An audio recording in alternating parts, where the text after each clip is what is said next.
had trouble shutting down my soccer analytical brain. It just kept running and running and running. That sounds more like a brag than anything else. No, it's not. It's my brain sometimes fixates on crap. In this case, it happened to fixate on FC Dallas. Many other times it fixates on other things that are very stupid and meaningless, and yet, sometimes it's hard to shut it down. That's definitely crap. Speaking of which, well, crap. Thanks for showing up for Third Degree, the podcast, episode number 4, and the end of the 2018 FC Dallas season. My name is Peter, and I am transmitting from the brand new Hall of Fame bar where I got myself locked in overnight, and I've been drinking straight out of the beer tap until this very moment, and I'm very drunk. We're doing panel style tonight for this very special episode, so we'll start with our special guest from Goal.com and also the Dallas Morning News, and the only bilingual, unless you consider Dan's English accent another language, Jon Arnold joins us. Hello, Jonathan. Hola, ¿cómo estás? Bien, ¿y tú? Muy bien, gracias. Great to be. That's all I know. Yeah, that's where I ran out. And also one of our good buddies at Third Degree, and the one guy that gives us super credit because he is British. He is Dan Crook. Hello, Dan. Hola. Una cerveza, por favor. You said that with a British accent. Spanish with a British accent. That's pretty cool. That's how we do it. We just say things louder and expect everyone to understand. As an American, I always find it fascinating when I hear people of other languages speaking in a accent of another language. So like Japanese in Indian or something. I think that would be pretty funny. Should try it sometime. Okay, maybe that's just me.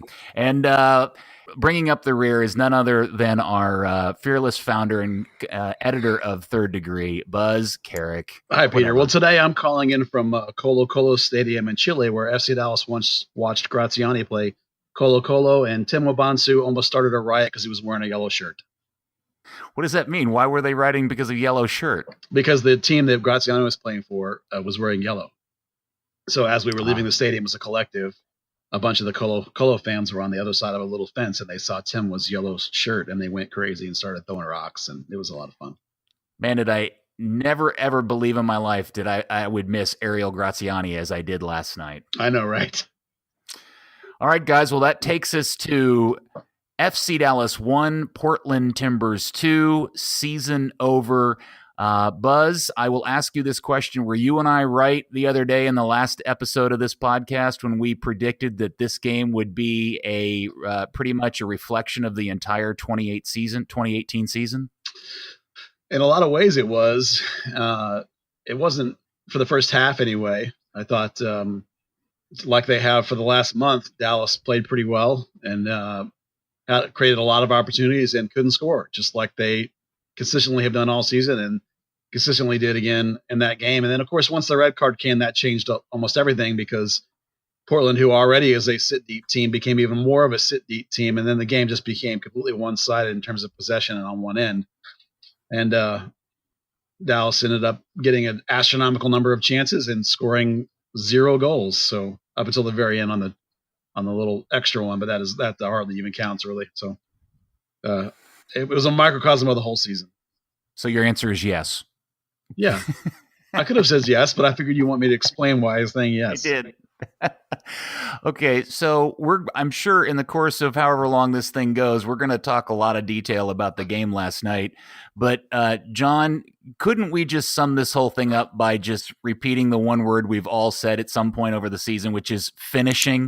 Yeah, absolutely. I mean, I think we knew this was going to be a pretty close game, I guess, very similar styles that the teams use. FC Dallas a lot of the year had some talent, very good on defense. And this game, they created the chances. You certainly thought that even after that beautiful Diego Valeri free kick, that it was a game that could get back into. But they just couldn't. And especially the numbers. I mean, the numbers I think are a little weird because, as Buzz alluded to, there was the red card, and that changed everything. FC Dallas was going at it with all they had, which they needed to do because the season was going to and then did end. But still, if you look at the numbers, I think you see FC Dallas creating chances, having shots, putting shots on target. I thought Antonelli had a really good game last night. But ultimately, it came down to the fact that FC Dallas couldn't find the back of the net. It was so much of the issue for especially the latter half of the season. Just to follow up on that really quickly, statistically, to show that what John's talking about, over the course of this season, Dallas finished on a ratio of 9.3 shots per goal, which is the 18th worst ratio in Major League Soccer. Only the Revs, Union, Orlando, Colorado, and the Crew are worse. And that 9.3 shots per goal is the 8th worst in franchise history and is the 2nd worst under Pareja. Well, I think we could all probably go back in our Twitter accounts back to March and probably find a tweet that we each put out at some point going, finishing's probably going to be the death of this team. I know I can, and I'm pretty sure I can account for Buzz. Dan, I think you and I have had this conversation. It really is the one most glaring problem with this team is that nobody seems to know how to finish. When the opportunities seem really ripe for it. It seems to almost have a progression. At one point, it was nobody gets in the box, everyone's shooting from distance, and then players started getting in the box. And last night, they had, 10 shots inside the box, 6 total on target. It's wasteful. The only real shot that I thought the team took that I really felt like had a really good chance of going in was Lamah's shot that went kind of low into the left of the Portland keeper, who made a fantastic save on that shot, by the way. But everything else just seemed very rushed, and the confidence level and the finishing of this team, almost man for man, is really low. And I'm not quite sure I've ever been able to explain, what is the cause of that. Buzz, do you have any ideas? I don't know. Last year we talked a lot after the season about how a lot of the problems were shot selection. There was too many shots by holding midfielders, or anybody else for that matter, but specifically holding midfielders, shooting from like 30 yards out. So back then it was a lot of discussion about selection, because there was nobody in the box. The balls in there didn't get shots. All you got was this outside stuff. But this year they corrected that. They had most every game, but with rare exceptions, we talked about how it was at least even or not a higher percentage in the box, at which point you have to just wonder. I mean, it's hard to teach finishing. We've talked before about the cleanest, most clinical finisher on this franchise right now is Jesus Pareja. But he's 17. He's not ready to play physically, and he's not ready to play mentally. There's a lot that you have to do other than just be able to shoot. Now, he'll get there eventually, of course, we think. But really, it's just a mentality. There's not anybody on this team that has a shooter's or a scorer's, more specifically, mentality, because Maxey has a shooter's mentality with 117 shots on the season, only getting you 8 goals. But the only real, I guess, pure scorer, if you want to count that among the players, is Lamah. He at least has a knack for scoring when he's got 8 goals on 37 shots. Maybe we should play him at striker, I guess. One of the fun aspects of the game last night, at least I'm assuming for a neutral or if you're a Timbers fan, is watching Diego Valeri do his magic. He's certainly not 100% the player he was in previous seasons, but that free kick was amazing. And at the end of the day, I think we all were worried that the difference in this game was going to come down to Portland having a difference maker and Dallas not. John, do you feel like that actually played itself out to be true? Absolutely. That's essentially, for Goal.com, it's a more national audience, obviously, than the audience of this podcast. And I wrote about Valeri and how I really feel that his sort of star power in some ways, maybe not star power, maybe maturity, experience, whatever you want to call it, he has something that no player on FC Dallas does. I don't mean that to diminish anyone from FC Dallas. I liked the fight that I saw from the team in that game. I would have liked to see it to have seen it a little earlier, but I thought, players like Maxey, Reggie, even the defenders, Hedges and Ziegler, I thought were really putting a lot of fire into the game, and you saw that they wanted to come back and win. But they didn't have that X factor that Valeri has. You said magic. That's exactly the word that Gio Savarese used. He said he worked his magic, and that's the difference. And that's a player maybe like Amaro Diaz or Kellen Acosta as well. But the Valeri is the kind of player as the rating, I guess, MLS MVP, a player who's been on 3 MLS best 11s. He's a guy who individually can make a total difference. So many times with FC Dallas, we've seen that the team is sort of better than some of its individual parts because of how it works together. What Oscar Pareja has gotten out of the team and how his system is functioning. But Valeri is a guy where even if the team isn't doing that well, he can make things happen. And he did. I think he was absolutely the difference in a game that we knew was going to be defined by very slim margins and ended up being a very close, tight fought contest. So most people were probably surprised, and certainly in the aftermath of the loss, there were lots of questions about the fact that not only did Pablo Aranguiz not start in this game, but he wasn't even on the bench, and I think all of us were a bit surprised about that. In the press conference, he was asked about it, and Pareja essentially admitted that in hindsight, he wished he had had them.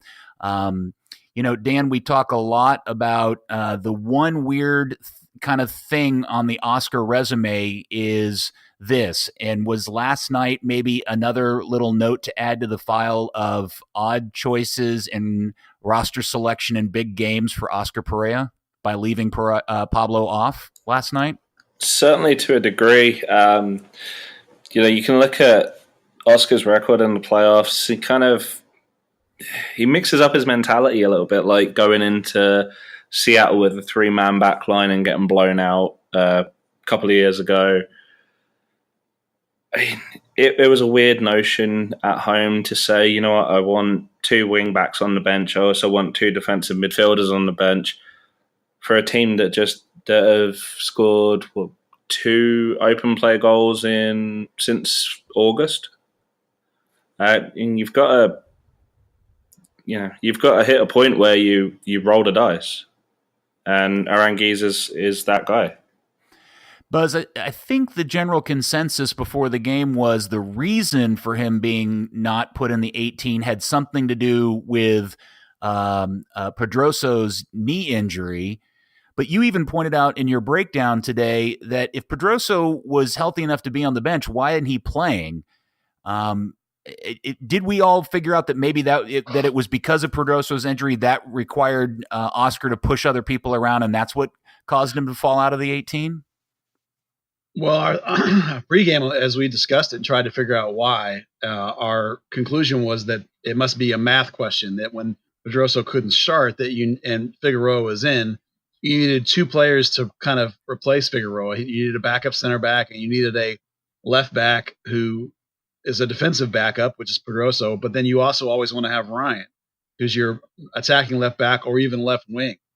But then post-game, Oscar said that wasn't the case. He said it was just a coach's decision on Aranguiz, and in a way, that doesn't shock me. I don't think that Oscar this season has developed the trust and faith that he needs in a guy for him now to put him in a playoff game, to call him on a playoff game. I mean, if you look back at Aranguiz this season, the teams they started him against were Orlando, Houston, and I forgot the third one.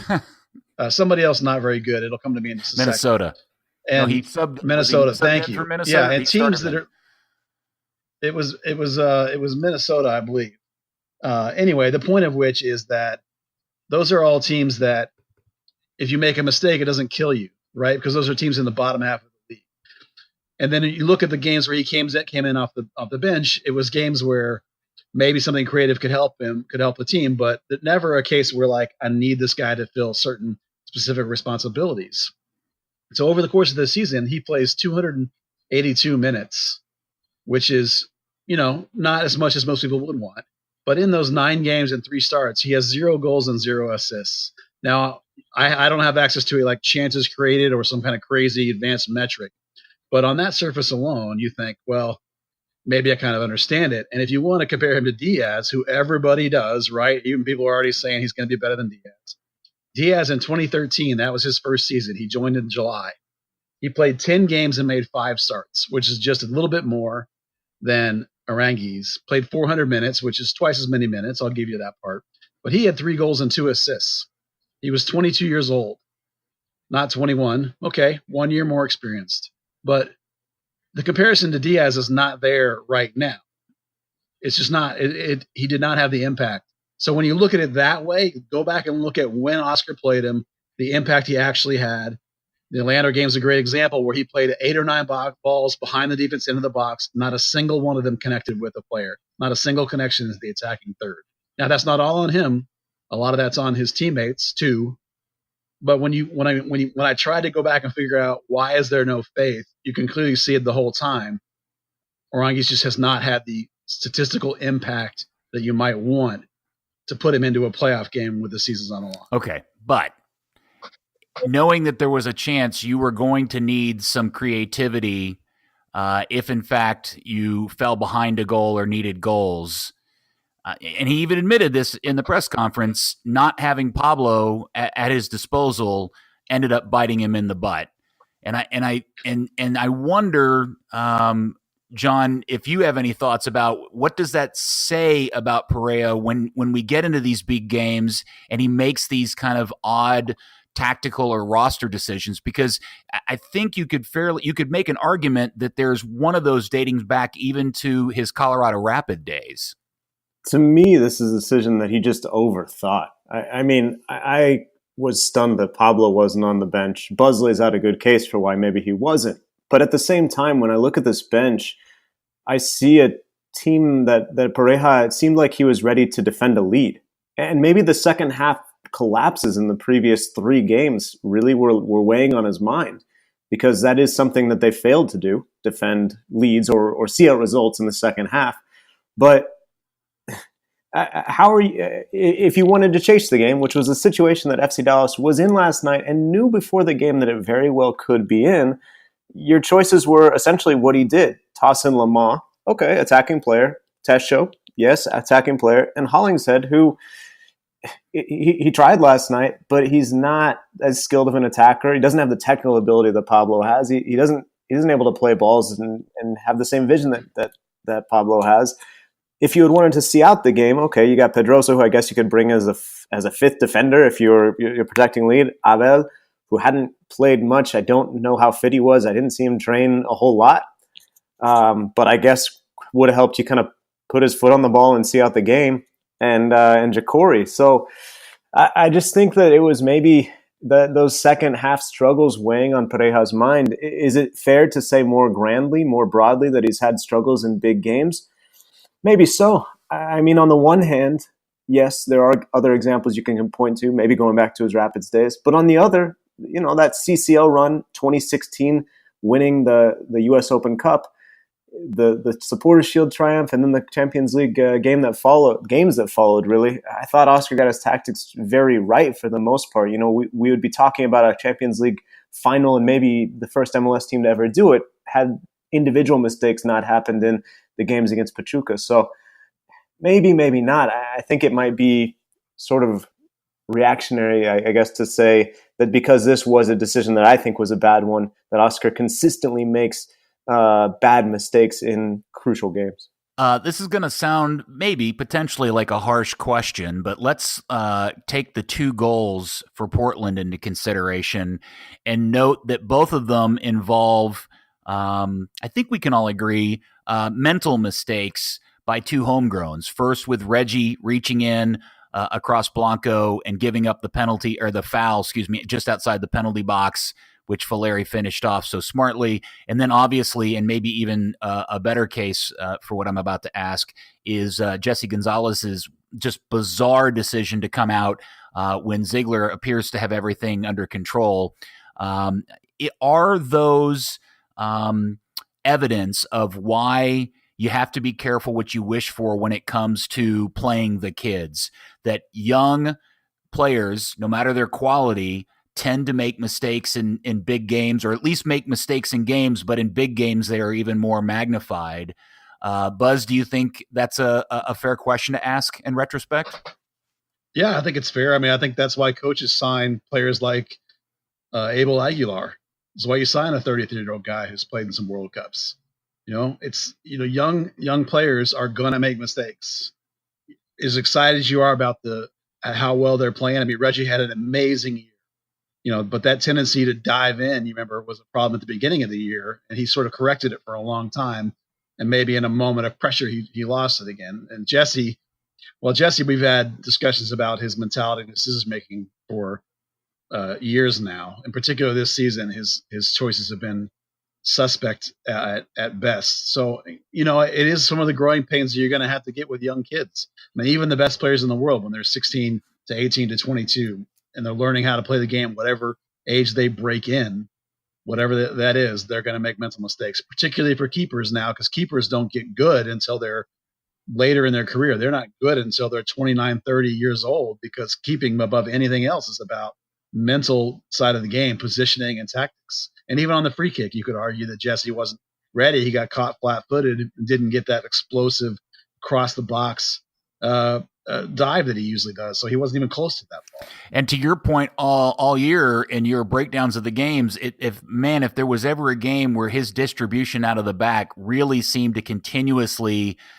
stall things for his own team, last night was a great piece of evidence, because I stopped counting on how many restarts where he just booted the ball straight out of bounds. Yeah, that in particular, his ball skills. No, I shouldn't say ball skills. It's not his ability to kick the ball. He kicks a good ball. It's the choices he makes of when to play long, when to play short. Just a lack of valuing of the ball. And as people frequently notice, most of the time when he goes long, if the ball's not connecting with somebody, it's going out of bounds. So the Colorado game was a really great example of that, when Tim Howard had like one incomplete pass the whole game, and Jesse only had like 5 completed. It's just, again, it comes back to experience, mindset, intelligence of the game. I have no idea if Jesse's a smart guy or not, but you can be a dumb person and still be smart about the game. Yeah. It's a question of, in his case, and they work with him on these things. I know, I watch them work on these things. So I know it's a process with him. And we have to remember sometimes that even though he is now 23? Is that how old he is? That's still really young for a keeper. A keeper that starts at that age is actually pretty rare. Okay, so John, I'm going to ask you this question. Knowing that he's still 23, 24, he's really young, and that is young for a keeper, but you've also I'll just ask the question: where do you think the club's mind, Oscar, the Hunts, is in this moment as to his standing as the starting keeper for this team? Are they going to stick with him in 2019, or you think they'll look for something else? I suppose that history would suggest they're not going to stick with him, because it's been back and forth pretty much every season since he's been involved. I think it sort of depends on the market for Gonzalez, because obviously he could go to Mexico and play as a Mexican player, not for Chivas because he's playing in the U.S., but for any other team would count as a Mexican player, which is a big bonus as a roster. Maybe there's a market for him there, but I'm not sure where else you put Jesse Gonzalez. Maybe on your bench, but I don't know. I think that Jimmy Maurer certainly showed. I think he showed during the year that he's good enough to be the starter. But is he that much of an upgrade over Jesse to say, okay, Maurer's a starter now and Jesse's the guy and Jesse's on the bench? I'm not sure. I think he did struggle, but as we all know, goalkeepers often get better as they get older, even into their 30s. There's a lot of growth for Gonzalez still. Some people have been mentioning maybe hit a ceiling. I don't necessarily think that's true. He might benefit from a change of scenery and from learning from different coaches, different methods. But I also think that he's totally capable of being a good starter in MLS, maybe a top 10 starter, maybe top 5 in next season. I don't think he's that far off. I don't think he's that far behind what other MLS teams have, despite some errors. But, he will have to get better, needs to keep improving. And as a young goalkeeper, I guess that's kind of to be expected. So if he comes back, I think it sort of depends on a market. But if he does, I'm not so sure that it's not his job again, or at least an open competition between him and what FC Dallas already has. Dan, including last night, over the last 4 games, Dallas's defense, which had really been the thing that was powering this team, was continuously good defensive efforts, has given up, I think I'm doing my math right, and I admit up front I'm pretty crappy at math, 8 goals in the last 4 games, and 8 goals represents like 15% of all the goals they gave up in the entirety of the season. Was there anything that you saw in the last 4 or 5 games that led you to understand what was causing the cracks in the defense this season? I think we've seen some players kind of acting out a little bit, whether that's tired legs or tired minds, maybe even a little bit of losing faith in each other to a degree as the season seemed to unravel, almost like last season. it's kind of hard to be able to tell what's going on inside the locker room. Buzz and I, in the previous episode, talked a little bit about the concept that, for all the objections, Oscar in particular and some of the players put up at midseason when they were still in first place and had lost a couple of games, and people in the media started asking questions about, is this a sequel to last season? Man, they really fought against that. When you go back and look, the parallels between 2017 and 2018 are the difference, as we noted previously, is literally just converting 2 ties to 2 wins. And ultimately, this end of this season was worse than last. And Oscar kind of hinted at that last night, that he admitted that there was some parallels between the two. Does anybody, and I'll open this to anybody, have any real ideas to why now 2 seasons in a row this team seemed to kind of fall on its face after 2 really, really strong starts? I'll jump in. I think this isn't my style of answer. I would rather give you something based on tactics, or I think they need to add a player here, or I think this is the issue that's happening in the locker room. When I look at FC Dallas, what I don't see is a player who is willing to kind of grab a game or even grab a teammate and shake it up and say, hey, this is not acceptable. We're going to win this game. We are not going to let this win that we have in our hands slip away against the Colorado Rapids. We're not going to concede again and let this draw turn into a loss. Okay, we didn't convert a penalty against Sporting Kansas City, but we're not going to hang our heads and let them score another goal on it to make our challenge even more difficult. I don't see a player who has that fire and is willing. Leadership is like such a weasel word, but I guess I don't see that leadership, and I'm not sure where that's supposed to be coming from. I'm not sure if it's the fault of anyone.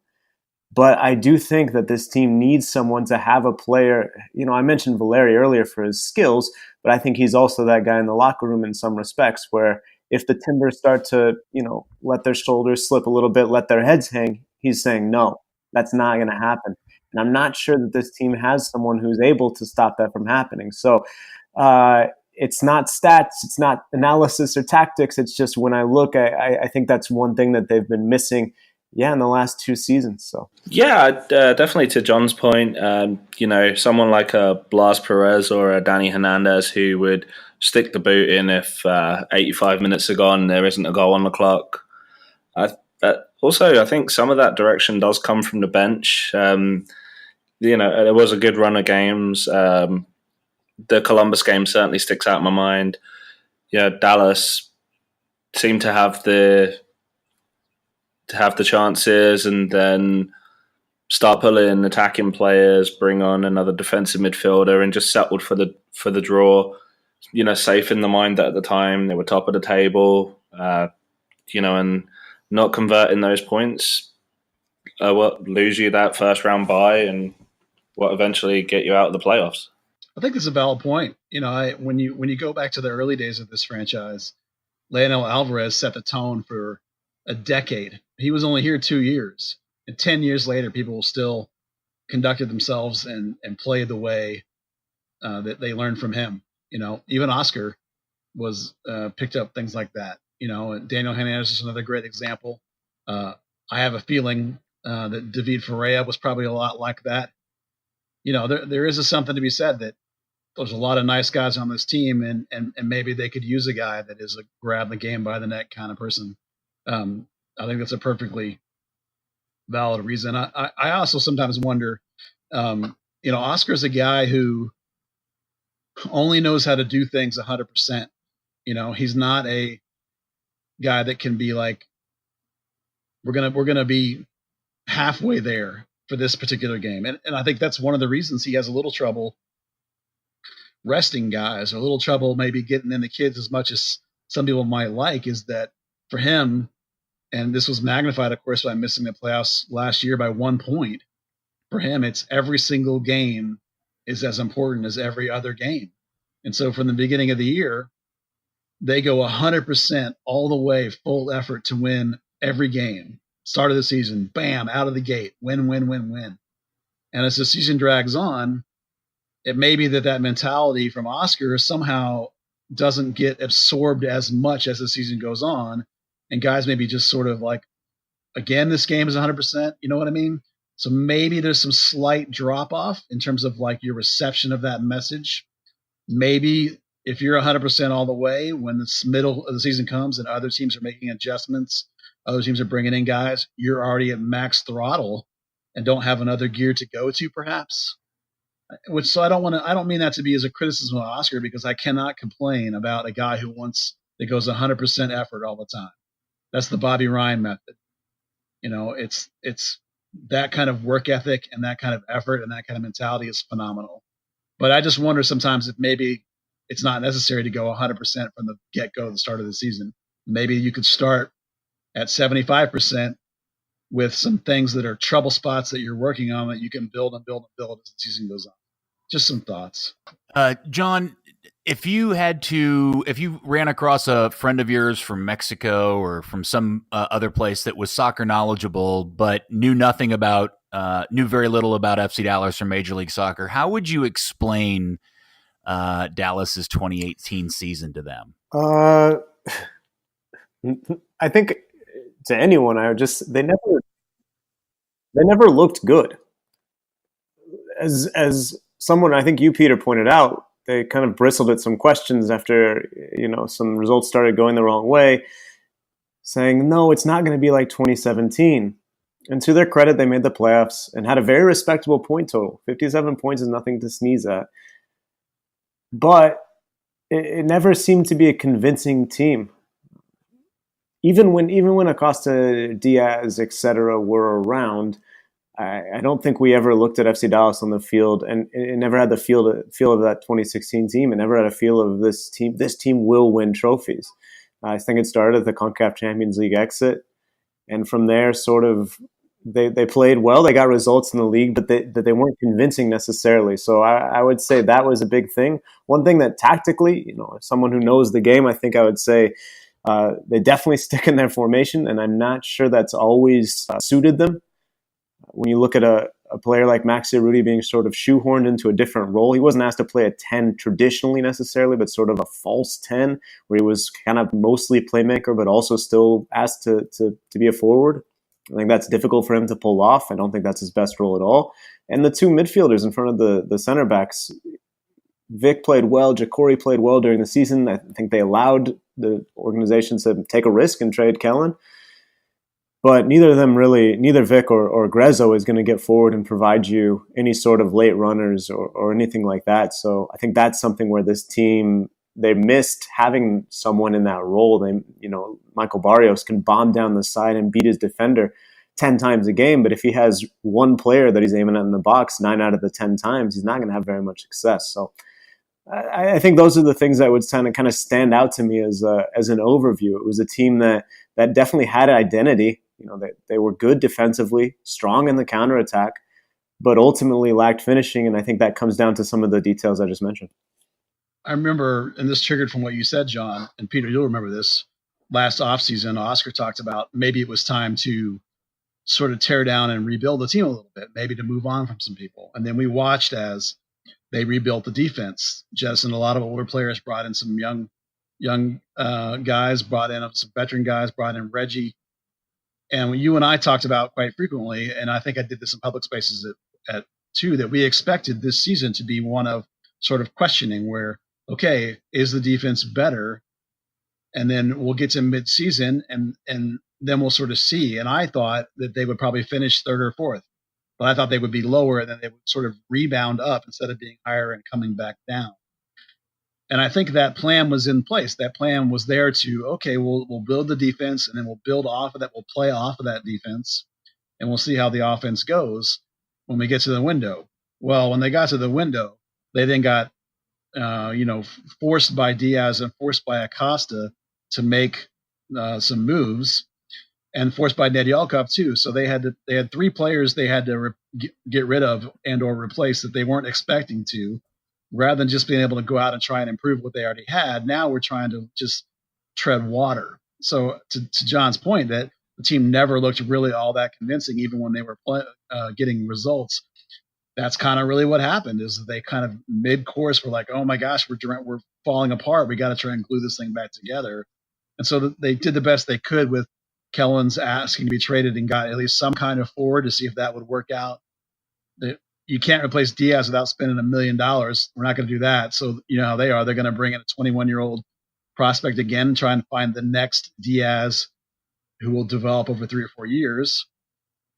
And they ended up actually being able to replace Nedyalkov with a player better than Nedyalkov. So they never really got to build the way they wanted to build. And as Jon says, it really was just sort of half of a process the whole time. They never really got the team together that wanted to, I think, when their hands got forced by players departing, which is the third straight season there's been some transfer drama mid-season. Castillo 3 years ago, last year, Urici and Barrios, even though they didn't actually leave, there still was a ton of drama. And then now this year you have Acosta and Diaz both saying, I'm out. So it can be hard to maintain some focus and hard to maintain consistency and put a good product on the field when you're having to repair a team mid-season.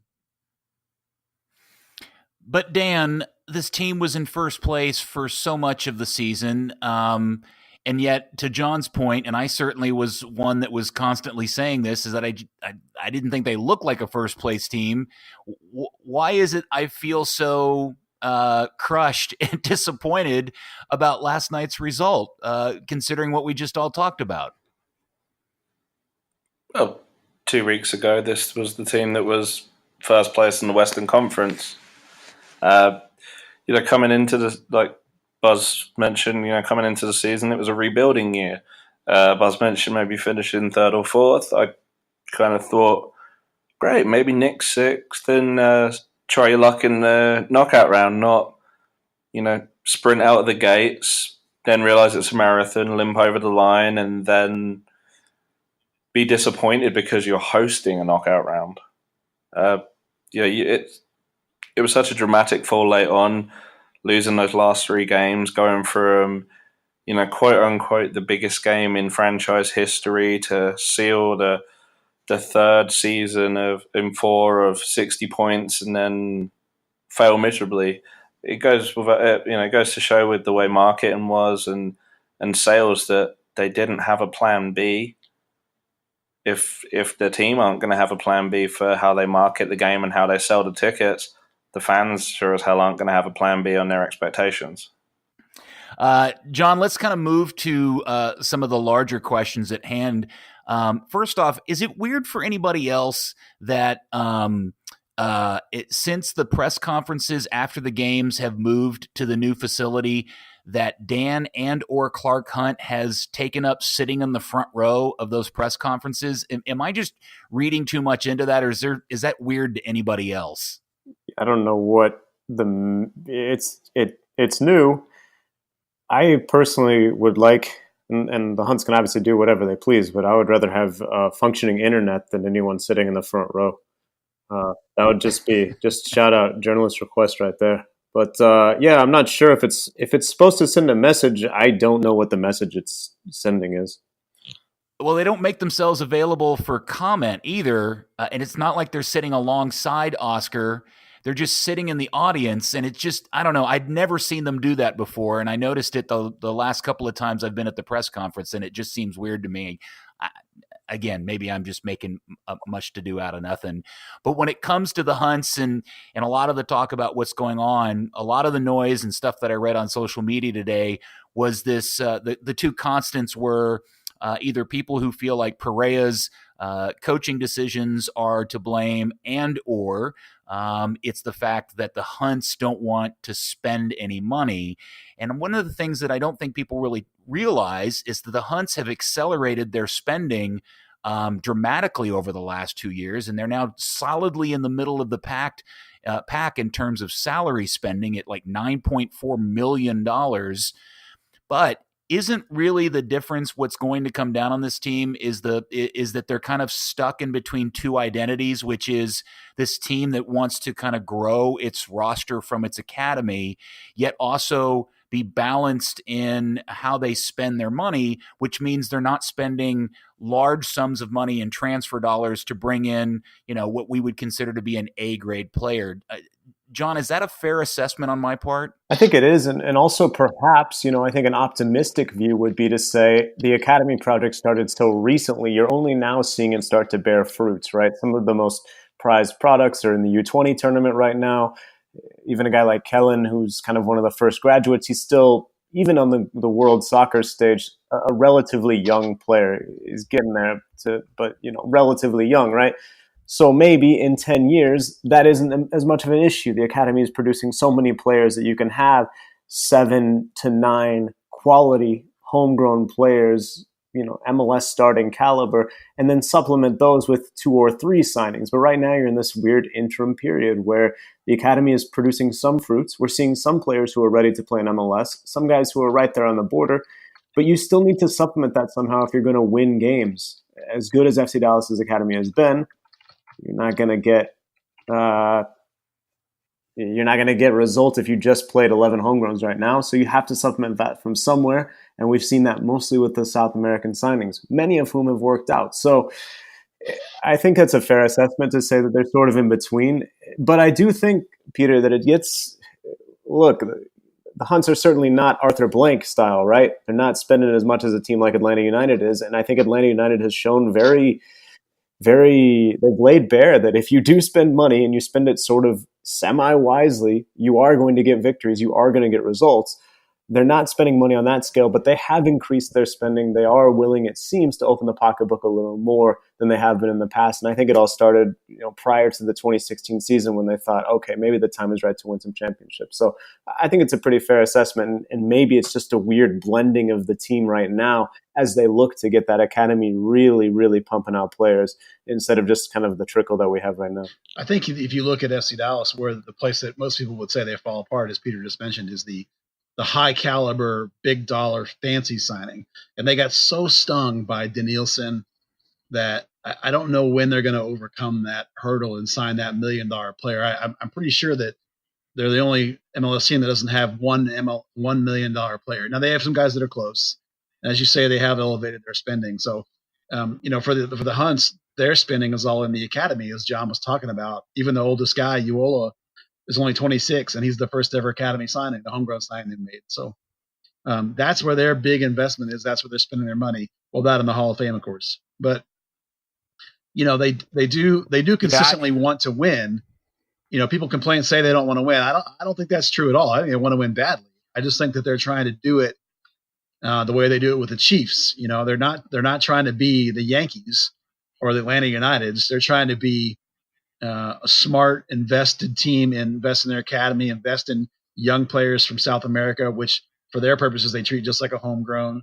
Even in the draft, they try and grab these GAs, they grab homegrowns ahead of the draft and cherry pick guys out like your Cannons and your Reeves. So it's not that they don't want to sign big time players. It's just that they get been so burned in the past by the one guy they really thought was the answer that I don't know how long it's going to take for them to go against their own natures again. That may take quite a while. Yeah, I'm not quite sure that this is a function of being burned in the past as much as it is trying to just watch a bottom line. But I personally feel like if this team would embrace what its strength is, which is its academy, and maybe it's too soon to do this, but really throw a team out there that is, especially at midfield, powered by the academy. And they didn't make the playoffs, that would be okay with me. My expectations would be vastly different about this team if, in fact, it really was a team that was powered from the academy and a larger percentage of the players starting were kids from this area that had made it through the system. But because that's not the setup, and they are going out and trying to tell us that they're, efforting to try to win MLS Cup, it just feels almost, it's not like a full effort, because they're certainly never going to be Arthur Blank, to Jon's point. They're never going to be the Seattle Sounders, and I'm not even sure they're going to be, I'm trying to think, they're never going to pull off a Rooney deal like DC United.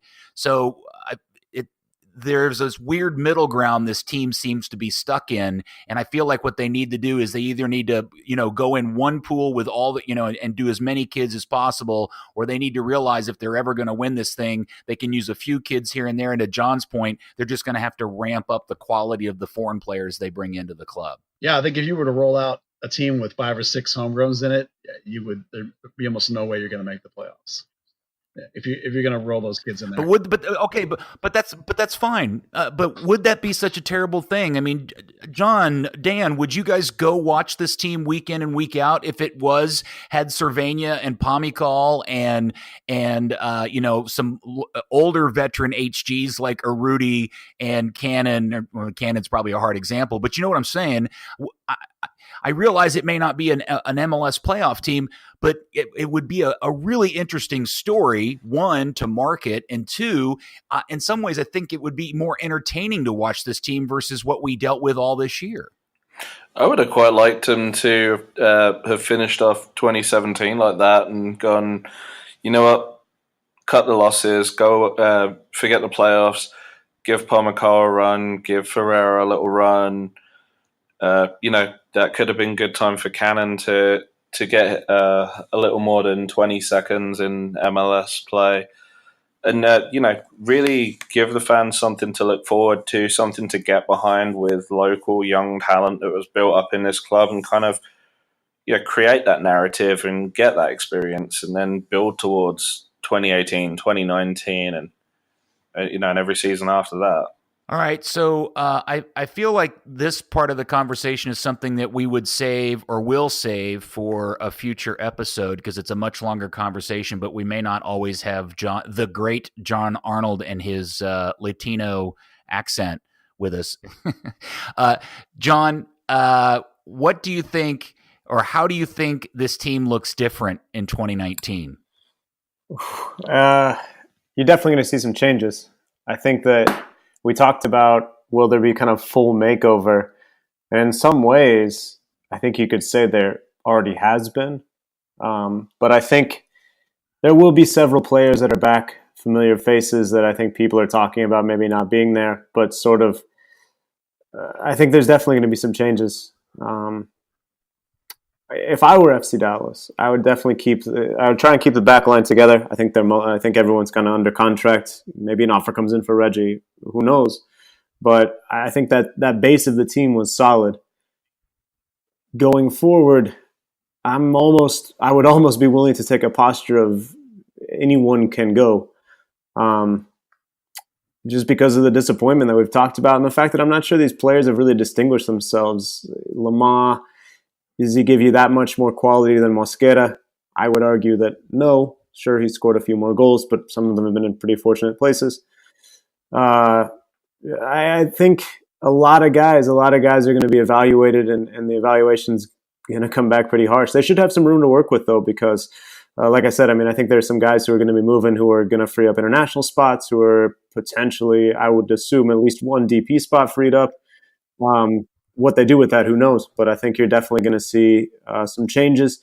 And look, maybe people want, a full reboot, a total makeover right now. But like I said, I think that already has happened in some respects. You look at this team without Mauro Diaz, without Callum Acosta, and even going back to 2016, without Fabian Castillo, most of the members, the kind of critical players from that Supporters Shield and US Open Cup winning team have moved on. So I think you already have seen a makeover. So I'm not sure it's going to be get everyone out of here because I think there's already been a process in place. But I think there will definitely be some big changes.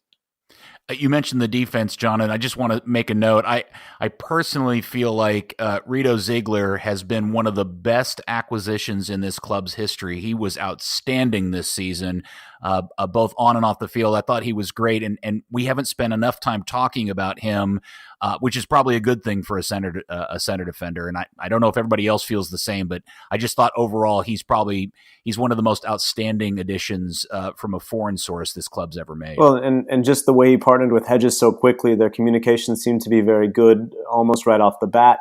They sort of had not a revolving door necessarily, but certainly a door that opened and closed at least once at left back. And that process didn't seem to cause issues. people were panicking about Figueroa last night, and I get that. He's 35. He hasn't been great in his recent cameos, but it wasn't really an issue last night. That certainly wasn't where the problems came from, and I think some of that goes down to Ziegler. You saw that when either Hedges nor Ziegler were in the lineup, when one of those guys was gone, it was issues. So I definitely think that he has been a really solid addition. So, Dan, do you think this team needs a full makeover or just clean the windshield and put some air in the tires? Definitely some air in the tires and clean the windshield. As John alluded to, their backline's been pretty solid for the most part, and any great team's built off its backline. I would love to see a little bit of consistency in goal. We know Jesse's going to get a long leash, but we're 4 years into that, and he's never held a starting spot for a particularly long time. That does kind of play into just how solid the backline can be. Certainly in the midfield, right now, no 8, no real 10. You're going to kind of want to see some changes there and something that can kind of play into Maxi and Don Baji's strengths. Okay, so you mention it, and this is the one thing we haven't talked about, and anybody can pick up run with this, but isn't the most glaring thing this team needs, because almost everything wrong with this team somehow in some way tactically or skill-wise always goes back to the fact that they've yet to fill in the number 9 role. Isn't that still the one most glaring, most major thing they've got to fix in this offseason, is get a legit proper number 9? I don't think there's any question. We've been saying that for a couple of years, though. It's like they've been after a 9. I mean, if you look back at Oscar's 5 years here, just for example, the leading scorer for his team has been over 10 goals only twice. Riuti last year and Blas Perez back in 2014. So really, since Perez left, we haven't had a number 9. And Oscar's never had a 15 to 20 goal scorers. 17 goals is a goal every other game. That's kind of the benchmark for like a pure goal scorer. You have to go back all the way to 2009, actually, to find somebody like that with Cunningham here, Jeff Cunningham, and Cooper the year before. It's like that's the elephant in the room. If they don't address that problem, then you're going to get the exact same team, even if you change pieces. And I agree with John and Dan both that this team doesn't need an overhaul. It just needs some tweaks. It needs to jettison some contracts, bring in a couple of new faces, bring in a couple of young kids playing like Reggie. But if you don't get a 9, you're going to get the exact same season you have for 5 years under Oscar. He's going to grind out some results. He's going to glue it all together. He's going to get 16 different guys scoring like you had this year. They're going to win a bunch of games. But if you don't get a legit frontline striker, you're never going to compete for an MLS Cup without that.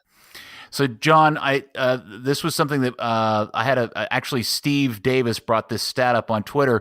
Dallas, of all the teams in the playoffs, is the only playoff team without a 10-goal striker, which I thought was a stunning stat. And really the most telling thing, which was if Oscar Pareja in this team, don't change anybody else out on the team other than having a Martinez or a David Villa or any of the better strikers in the league going on right now that play number 9. Certainly this team doesn't bounce out in the first round, and it's possibly even a supporter shield threat this year, right? Yeah, probably. It's interesting. Buzz brings up the fact that this has been sort of the cry for quite some time. You have to sign a 9 or you have to sign a star forward this offseason. I haven't always been on that bandwagon, that train. This year, I'll be the conductor. It's absolutely the biggest need. It's 100% what the team needs, and I do think it makes the difference between a solid team, which I think FC Dallas is, finished mid-table, made the playoffs, lost a knockout round game, sort of bad luck, call it what you will. It makes the difference between a solid team and a team that's making that first round bye, that's potentially fighting for the Supporters' Shield and that could actually lift a trophy. So it's tough because they don't grow on trees. They tried to pick one in Christian Colman, who didn't work out. So maybe looking in the league could be an option. It's not easy to get a guy like that from trade, but I've heard that there have been some things on the table for players that do find the back of the net regularly in MLS. Maybe it's from heading back to South America and see what you find, but they have to bring in someone, and maybe even spending a little more money and going a proven scorer from Liga MX, a proven scorer from the Netherlands, like a like somebody like a Jeong from PSV or something like that. So yeah, I don't know, but I think it is absolutely the biggest issue, and I guess the pushback I give is that it's not going to guarantee that suddenly you're a Supporters Shield contender, but it's absolutely going to make a difference in how the team functions. Well, in a lot of the games against some of the league's worst teams, and I'm thinking specifically of the two shocking losses to San Jose and the only getting 1 point in the two games against the Rapids this season. If you had won those 4 games, which, if I remember correctly, those were 4 games were epitomized the frustration of finishing. They would have ended up essentially right with about 70 points and would have been threatening. At the very least, they would have been atop of the West, and that's really the small margin of difference that for so many things that we pick on about this team, at the end of the day, it's just having a guy up there that can finish like so many of the other teams have is, in my mind, the biggest thing that separates this team from everybody else. I think you also kind of have to look at, we've kind of danced around it a little bit. The Hunt's MO is the bottom line. It's investments have to have a return. Grueso, they were willing to spend $1.5 million on a guy who'd just been relegated from Bundesliga, hadn't had a particularly good time, but if you can flip him, you're making $5-6 million. Strikers are the premium position, and finding a proven striker who's not gonna break that magical glass ceiling of $1 million salary is kind of tough. People used to shout from the rooftops about Cuba Torres or Chicharito, but that was never going to be a reality with the amount of investiture that would have taken. Now, someone like Albert Elise, 22, really, he's under $1 million salary, and a little run with Honduras or with Houston, and suddenly they're looking at huge profit on him. That's the kind of thing that the Hunts would consider absolute gold. Okay, but this is an interesting conversation because it's not dissimilar to conversations that we have about Jerry Jones and the Cowboys, about the way that they do their business is frustrating many times. This is the way, to your point, Dan, that Dan and Clark run this. It's a bottom line business. It's been the way that they've successfully run the Chiefs now as a family for, I don't know, is it 50 years probably? And I certainly don't think it's ever going to change. So is there a path? Is there an alternate path or a way of? Is it a function of being better at scouting? Because this is one of the questions I've always wondered. If we've gone 2 seasons without getting a number 9, is it a lack of scouting, which is Clavillo's problem? Is it B, a checkbook problem, which is Dan and Clark, or is it C, that Oscar's really, really picky about the kind of person that he wants in that role? Because he wants a, do it my way or don't come here at all kind of guy? Or is it a mix of all 3 of those things? And is there either of those 3 things that are likely to change in helping them find an actual winner number 9?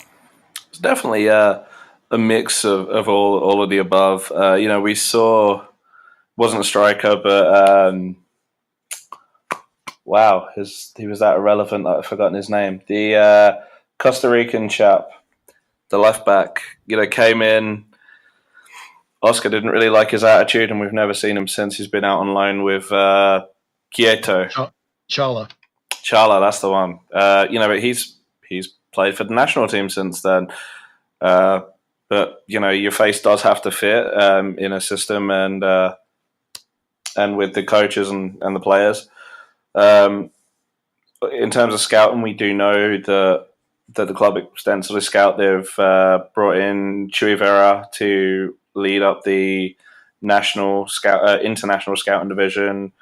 We've seen Oscar's brother running about all over South America. I mean, is it a case of trusting in those scouts? Is it a case of, asking preliminary questions and just not liking, not having enough belief and knowledge to take the plunge? But then we've also seen Christian Coman, 2 million for a guy that had never played as a lone striker, never had a record as a scorer. But, they were willing to take the plunge on him. Yeah, Bazan was just down scouting in South America too. I think that's always going to be sort of like I said, like in that interim where you can't stock your team with your starting 11 with homegrowns. I think that's always going to be the well. And look, I get the frustration, but Christian Coman, also signature wanted by teams in Brazil, Mexico, and I think even Argentina. You're looking at a player who, okay, he didn't work out, but it was a risk and it was money that they spent hoping that it would, right? Obviously, they wanted it to work out. I think they have some advantages in South America and that they have a lot of contacts there. They know a lot of people there. They watch closely there. And a lot of South American players have worked out really well in MLS. We just saw Diego Valeri on the Toyota Stadium pitch. We're going to watch Atlanta United in the playoffs after getting a bye. Even New York Red Bulls, same deal. They won the Supporters' Shield based in no small part thanks to how they combined homegrown talent with players they brought in from South America. So I think they've had some misses, and that can absolutely be criticized, but it's not the wrong idea. I think they've also had some successes, right? Castillo, Diaz, those were big pickups that were in the same vein where it wasn't guaranteed to work out and did. So I think we're going to keep seeing that, honestly. That's sort of going to be the well they keep going back to. Yeah, one thing that'll be important to watch, we haven't mentioned yet, is the Bayern Munich arrangement. They came real close to pulling a number 9 out of Bayern Munich at the start of the season. It only fell apart because Bayern wanted to bring a player in to replace him, and the guy they had lined up fell through. So they ended up not loaning out the guy to Dallas. So I don't know if they're going to go backwards in time to that guy. I'm just saying that relationship has been pretty good. And it's also a pipeline that may actually someday prove a dividend of a guy coming the other way, not just Chris Richards over to them. Anything else you guys would like to add or close out this particular? I have one thing I want to say. I just want to not lose sight of the fact that, and I think the Hunts deserve some credit for this, and so does Oscar, and so does Clavijo up till now, is that over the history of this team, in particular the last 5 years or so, they've consistently been one of the better teams in the league. They consistently put a pretty good competitive product on the field. They've made the playoffs 16 out of 23 years. They're the second team to win 300 games. They're the third team to win 100 road games. They are not terrible ever. They're usually okay. Since Southlake, they've been pretty okay to pretty good or great all the time. And sometimes I think they deserve some credit for the fact that, generally speaking, they give you a good team to watch. Yeah, but Jon, why, despite that level of success and all of that going on, why is it unfair to insist that they shouldn't be winning MLS Cup after all this time and all of the good point collection and stuff that we've seen over the last 5, 6, 7 years?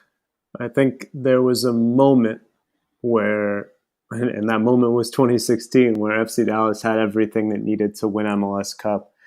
I think that the introduction of expansion teams like Atlanta and LAFC, and you would assume teams like Miami coming into the league later, have changed the game. I think the MLS is a different animal now. I think it's going to be very, very difficult to win MLS Cup. Maybe you could put a period right there. And it should be, right? But I also think it's going to be very difficult to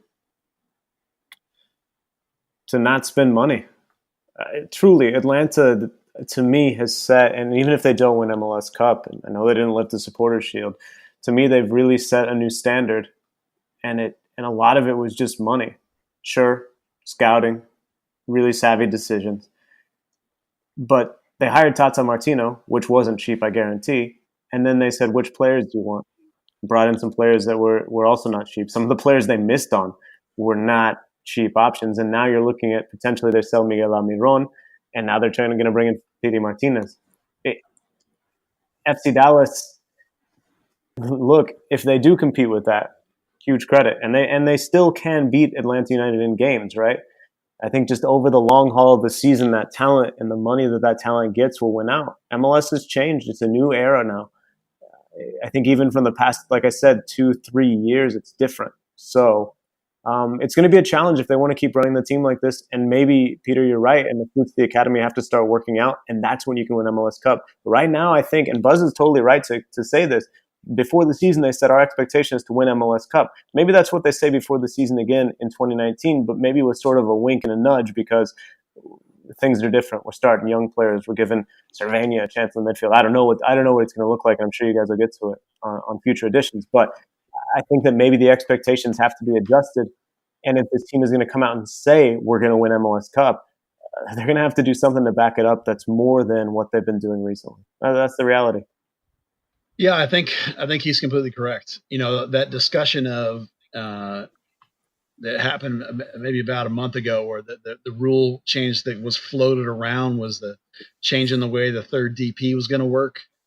Some of that was, for lack of a better term, the quote unquote small market franchises probably fighting back a little bit. They don't want to have, if you're the Hunts, if you're FC Dallas, if you're Minnesota, if you're Columbus, if you're Austin, if you're RSL, you don't want to have to play teams that like Atlanta that have 3 players that are each worth $15 million. You don't even have a single player worth $1 million. So that's going to be when this league founded in '96. One of the things I talked to everyone that talked to me about the league, I always expressed to them the thing that is most important about the survival of this league is a proper business model. Because you don't need 5 years, you don't need 10 years, even 20 is not enough. We're starting to see it. You need 20 plus years, 30 years, 40 years for a cultural change to happen and this whole country to embrace soccer. So if at 20 years, all of a sudden we're breaking the business model and letting people like Atlanta and LAFC and to a certain extent Seattle and to a certain extent Toronto come in and spend $5, $10, $15 million on a player, those are your Yankees. Those are your Dodgers. Have you broken the model? There was going to be some pushback from a small market. I'm going to call Dallas a small market because it's the Hunts, even though it's the number 5 media market. There's going to be some pushback. The next few years, you're going to have to see how this breaks out, see how it changes. But I think John's right. I don't think you can put the genie back in the bottle. I think once you let people spend what they wanted to spend above the cap, above that DP with those DPs, I think that changes everything. And the GAM and the TAM, which is insanely complicated when it doesn't need to be, all that is going to be something the Hunts are going to be very, very uncomfortable with. But if they want to keep up, they're going to have to do some of that. Because right now, they're not good enough to be Ajax. That's who they want to be. But right now, they're not there yet. Well, once again, FC Dallas 1, Portland Timbers 2. The 2018 season comes to an unfortunate close. I'd love to thank Jon Arnold from Goal.com and the Dallas Morning News for joining us. John, it was great having you on the podcast. Thanks very much for your insight. My pleasure. And your awesome way of pronouncing Spanish words. I wish I could do that. We'll get you that pronunciation guide for the 2019 roster, whatever it looks like. Did you use Rosetta Stone? No, I took. You moved to Mexico, didn't you? I took classes, spoke it pretty well, and then moved to Mexico, and that was the big jump. That will do it. All right. Speaking of accents, thank you, Dan Crook, for your time today and your thoughts. It's been a long, hard season, hasn't it? You sound so tired and put out and defeated. Well, yeah. Awesome. And Buzz Carrick, thanks. You can find Buzz's work at the Dallas Morning News and at thirddegree.net, and also follow him on Twitter at thirddegree.net.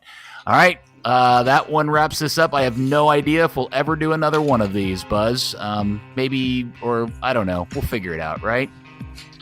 I think we should, at the very least, we should do one more that sets up what we think is going to happen over the winter, what the plan's going to be, what the team's going to look like next year.